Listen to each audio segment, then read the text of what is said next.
नमस्कार. आज आपण द्वितीय विभक्तीचा अर्थ बघणार आहोत. द्वितीय विभक्तीचा इंग्रजीमध्ये अर्थ आहे टू, मराठीमधला अर्थ आहे स लाते एकवचनात, स ला नाते बहुवचनात. संस्कृतमध्ये द्वितीय विभक्ती म्हणजे कर्म. आता याची आपण उदाहरणे बघूया. अहम पठनम करोमी, मी अभ्यास करतो.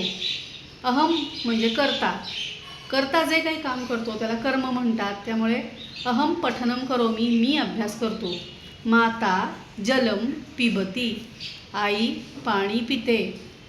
मातामही देवम नमती, मातामही म्हणजे आईची आई, आजी देवाला नमस्कार करते.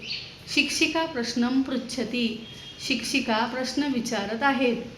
काही अव्यय आहेत त्यालाही द्वितीय विभक्ती लागते. यातील पहिला अव्यय विना, विना म्हणजे विदाऊट.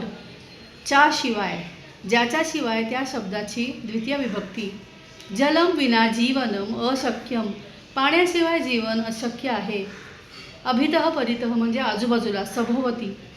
गृहम अभितः वृक्षाः सन्ति, घराच्या आजूबाजूला झाडे आहेत. आता इथे आपण घराच्या म्हटलं आहे, पण मराठीमध्येही आपण षष्ठी विभक्ती वापरली आहे. पण संस्कृत ही नियमावर चालणारी भाषा आहे. त्यामुळे जसं मराठीमध्ये आपण भाषांतर करतो तसं तंतोतंत भाषांतर संस्कृतमध्ये होत नाही. ग्रामम परितः वनम वर्तते, गावाच्या आजूबाजूला जंगल आहे. सिंधुदुर्गम अभितः अरबी सागरः वर्तते, सिंधुदुर्गाभोवती अरबी समुद्र आहे.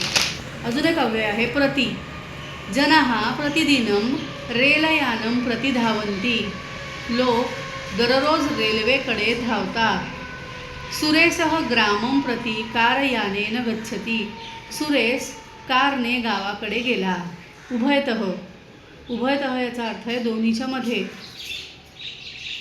पर्वतम उभयतः ग्रामम वर्तते, पर्वतांच्या मध्ये गाव आहे.